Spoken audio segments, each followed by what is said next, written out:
Watch what happens when the suction cup releases now. You can see the spring jumper takes off. We'll watch it again. And boy, look how fast that travels across the spaceship. It really surprised me. We'll watch it slow motion here, and you can see it tumbling coming off the lockers. Take a look at the submarine here, and I'll let it go, and you can see that as it turns through the air, both the propeller and the submarine turn, instead of in the water where only the propeller turns. Now I'll take a look at what happens if I hold on to the propeller, and you can see that the submarine turns around it. Then I'll let both go, and it takes off. One more time. This time I've attached small pieces of paper onto the propeller to make the propeller larger. And we'll see what happens when we let this go. I'll move back so we can get a greater view of the line of travel. Let it go and it really takes off. We've taped a pen onto the end of the submarine propeller to see what would happen and if the submarine would change the way it moved. Well, it turns out that it did. As you can tell, it flops around quite a bit more, and we had a harder time keeping it under control. Let's look at the swimming fish. Now this fish swims real well in water, but watch what's happening now. He's really struggling and not getting anywhere. Just sort of floating around. Really doesn't swim very well in air. We'll try it one more time. Whoops, I think I had a little rotation, and he's turning around, just sort of flopping around, not really getting anywhere, trying to swim through air. One of the things you can do to help the fish swim better in air is to increase the size of the fin. It also turns out that releasing the fish very gently has an impact on which direction the fish will swim. I finally got it right in this scene here, and you see the fish swimming forward. We'll look at the flapping bird in microgravity, and you can see what happens here. It just flies around in circles, doesn't seem to have any direction of travel. Let's look at it again in slow motion. Just goes around, doesn't go straight as it does on the Earth in one gravity. And it looks like it's turning around the wings. Now I'll just soar it without the wings flapping. And it soars across the middeck. I tried throwing this paper maple seed several different ways. You can see it didn't go very well when I threw it holding onto the wing. Now I held on to the bottom and threw it, and it turned just a little bit. I finally got the hang of it, and you can see it turning now very much the same as it does on Earth. I'm throwing the paper boomerang, and we'll see what happens. Goes into the side of the wall. If there had been more room, I think the paper boomerang would have come back. Now this time I threw it and flipped it with a lot of rotation, but not much forward velocity, and it just keeps going straight.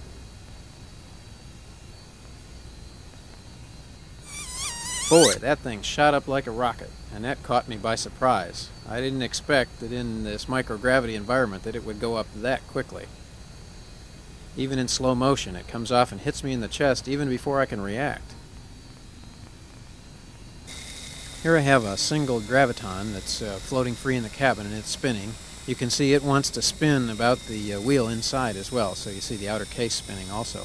But I'm trying to get it to tip over, and I can bump it on the sides, on the top, on the bottom, and I can't make it tip over. It's stable about the axis I let it go in, which is the spin axis is up and down.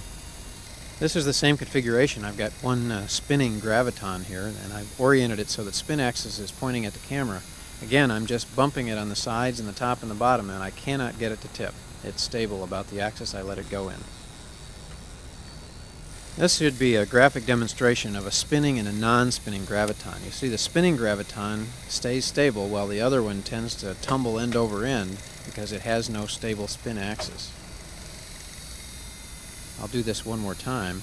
You can see that one is spinning and one is not, and the one that's not spinning just tumbles free while the other one maintains the orientation I let it go in. Okay, here I have two spinning gravitons, and they're both stable as they spin here. And I take one and bounce it off the other. You can see this time, because they're both stable, they don't tumble. Neither one of them tumbles, as you might expect. Now here I have a curious combination of two gravitons that are attached together on a wiffle ball. And I have them both spinning in the same direction, so I would have thought they'd be very stable in this configuration. But because they weren't perfectly aligned with each other, they got out of hand.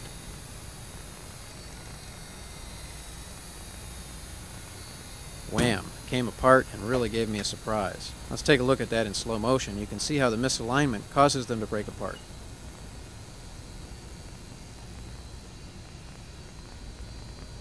Now this time I took those two gravitons and I rotated them in opposite directions from each other. And because their angular momentum vectors are in opposite directions, their stability axes cancel each other. So I'd expect to be able to let this go and just have it tumble. Now obviously I can't make them both spin exactly the same speed, so the one of them is going to have a little bit of stability, but you can see I can bump this stack and I can make it wobble around a little bit. As I bump it here, you see it will wobble some. It has some tendency for stability, but not as much as a single graviton would have floating on its own. And I can make it wobble pretty wide end over end. So having two of them spinning opposite directions canceled each other.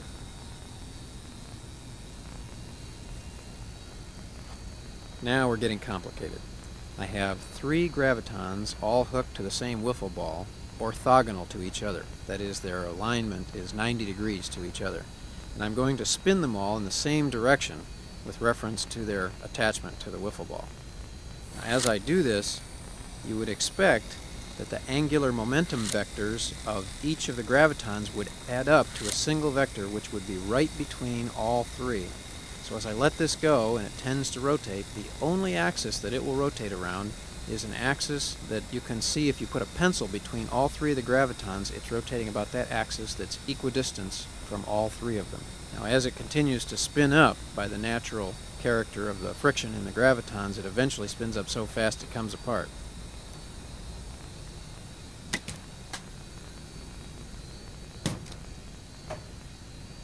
Well, here's the same combination again. I have three gravitons mounted orthogonally to the wiffle ball, and I'm going to spin them all up in the same direction. And before I spin them up, you can see how they tumble end over end. There is no stability there because none of them are rotating. Now, as I spin all three of them up, initially when I let them go, you'll see them begin to rotate around that same axis that's right between all three.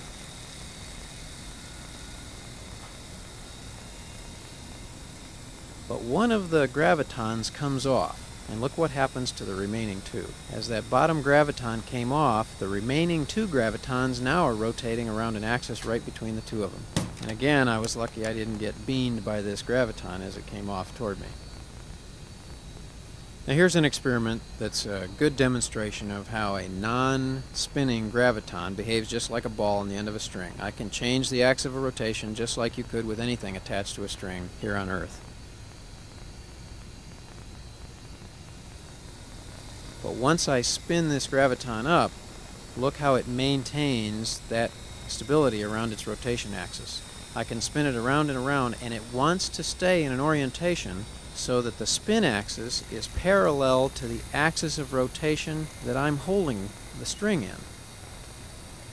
Now look how I change the orientation, and eventually the graviton ended up changing the orientation of its rotation so it matched the rotation axis of the string.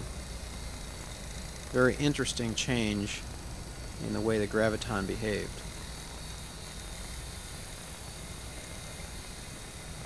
Now eventually I'll take it back to a horizontal rotation, so the rotation axis of the string is vertical, and you'll see the graviton again orient itself so its spin axis is vertical to match the rotation I'm making with the string. This rattleback is a very curious device here on the ground, because if you rotate it on a table, it will eventually turn around and spin the opposite direction. And what you're seeing here are three sequences of me spinning it around each of its axes. I spin it end over end with the thick side horizontal, and then end over end with the thick side vertical. And then in the last sequence, I spin it around its longest axis. You can just see it spins. In no case did it ever turn around and do the peculiar things it does on a table. This experiment is a demonstration of the concept of momentum. The racquetball has less mass than the pool ball, and as a result, after a collision, it will always travel faster than the pool ball, even if I throw the pool ball at the racquetball. Here you'll notice it does move faster because it does have less mass. Now if I tape the two of them together and again hit the racquetball with another pool ball, you'll see it curves around the pool ball. In this final demonstration, I hit the two pool balls, and because the racquetball has not been hit, it just goes along for the ride. Basketball is a sport that's near and dear to my heart here on Earth, and I was very interested in seeing how basketball would be different in space. As you can see, I start out with a standard free throw type shot, and the ball just caroms off in a funny direction, not anywhere close to what you would expect from shooting the same shot here on Earth.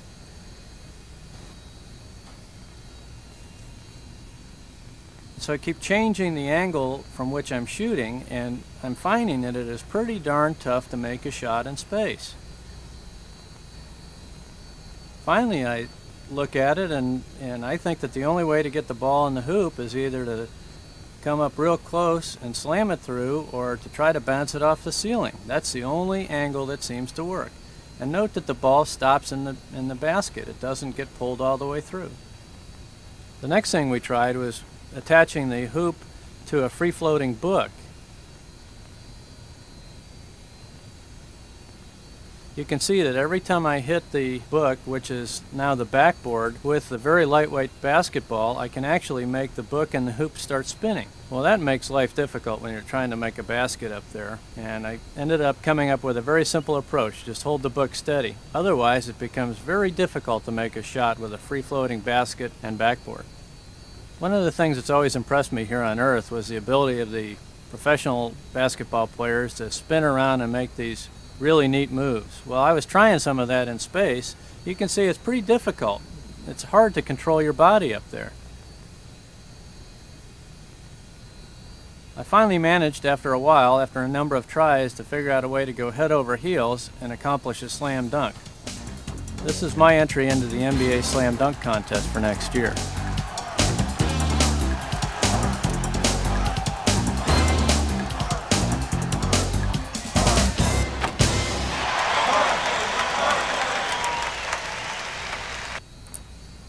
These magnetic rings are really interesting. I've got them arranged on this plastic rod so that the poles of the magnets are opposite to each other and they repel or push away. You can see when I release the rings, they spring out equally along the plastic rod. And it doesn't matter whether I hold the rod up or whether I hold it down, because in this microgravity environment there is no up and down. They spread out equally along the plastic rod and push away from each other. Now I'm going to rotate the plastic rod very slowly. We'll see what happens. The rod is rotating so slowly that the magnetic force still keeps the rings pushed away from each other, and the spacing is about equal, about what it was before. Now I'll rotate the rod faster. Now see what happens. Now the rotational force has overcome the magnetic force and the rings are pushed together. The magnetic marbles were a lot of fun to play with. What we were looking at initially was how far apart can we hold two marbles and have them still be attracted to each other. The first time we did it, we had the opposite poles facing each other so they would be most attracting. The second time we tried about the same distance apart, only with the like pole facing each other. Sure enough, they attracted there as well.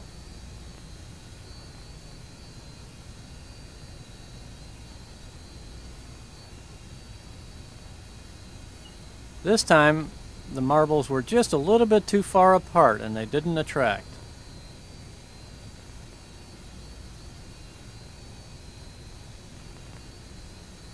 I put them closer together, but I started the one on the right in your screen with a little bit of motion. And that motion was just enough to overcome the attractive force, so they did not come together.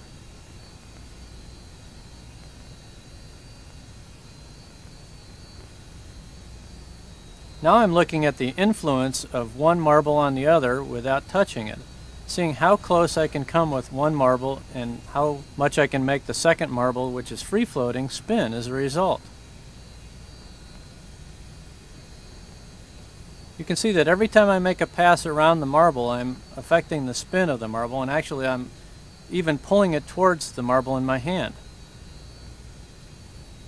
Now I'm looking at releasing one marble with two marbles attached together to see if there's any difference in the attraction. It looks like the two marbles are pretty happy being by themselves, and that third marble is left out.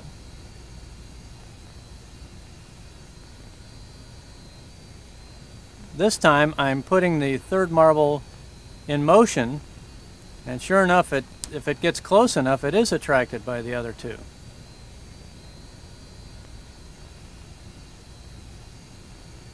Now I have strings of 4 marbles each, and we're going to see if they come together. That's a funny looking snake-like thing. We got a big kick out of seeing that. And then you tap it in the middle and it turns into a ring. This time I have 2 sets of 4 marbles, and they had the like pole facing each other, so they were repelling each other. And they would swing back and forth, and they actually did repel each other. And they're pushing each other away.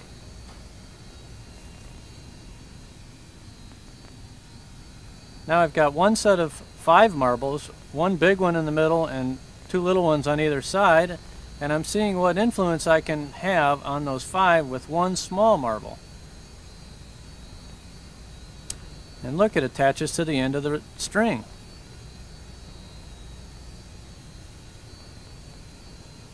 This time I start with the blue face of the small marble and the 5 marbles together facing each other. Initially they repelled, but eventually the attractive force overcame it and they came together.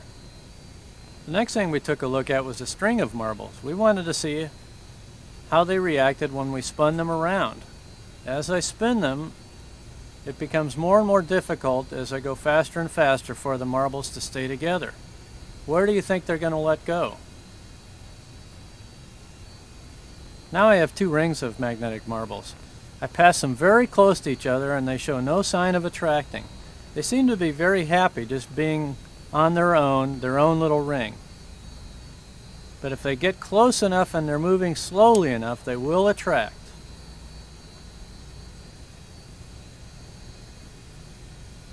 Now let's try it with them very close together, moving very slowly. You can see they just are very happy to be on their own, and there is not nearly as much attractive force as there was earlier with the 2 individual marbles.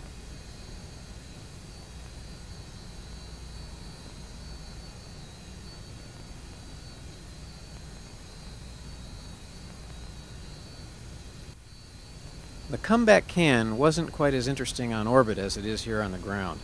I could let it go here as I spun it up, and you can see how its rotation rate increases and decreases as the metal weight catches up. I also tried to spin it up before I let it go, and you can see it rotates quickly one direction, then slightly goes the other direction, back and forth until it comes to a stop. But because you can't lay it on a table and spin it up and have it roll down the table or come back to you as you let it go, it's not as interesting here. In this first sequence with the car and track, I had wound the car up and just let it go without the track. And here, because of action-reaction, you see the car doing an end-over-end wheelie. Next, I tried to get the car to run on the wall. The main result when I release it is that the car springs back toward me off the wall from the little force I had applied with my hand to hold it there. Getting the car to run on the track was a bit easier in space than on Earth because the car didn't have to build up as much velocity to stay on the track as it did on Earth. In the second sequence, I got the car started and then let it go. Here you see that second sequence in slow motion. Wherever the car is on the track, the whole system, car and track together, moves toward that general direction. Next, I started the car on the track by giving it a push rather than winding it up. In this case, we wanted to see how long the car would stay on the track if I held the track steady enough where I wouldn't bounce the car off the track. Even though I knew intuitively, by the laws of physics, that this would be the case, it was amazing to me that any forward velocity of the car at all was enough to provide the necessary centripetal acceleration to keep the car on the track.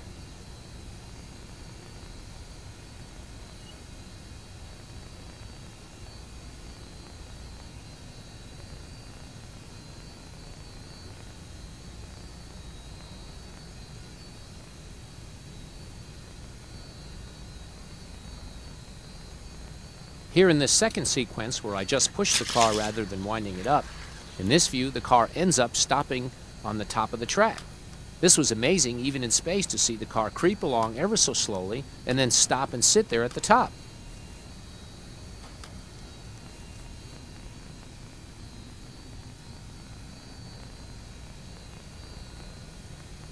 Finally, the car comes off the track and winds up in the center of the track before they both slowly drift away.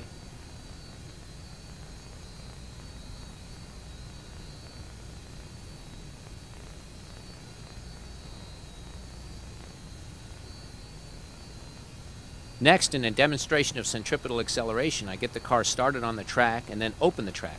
Once there is an opening, the car flies out in a straight line. Okay, I'd just like to remind all the folks that are watching out there that, especially the children, that science applies to everything, even toys. And we hope that our demonstrations today have given you just a taste of scientific research in space, and we want to encourage all the children out there to do well in science and math, and to learn all you can about the world around you, because we need people like you to design and maybe even fly the experiments of the future. So as we say goodbye, we're going to release all of our toys at once. 1, 2, 3, now.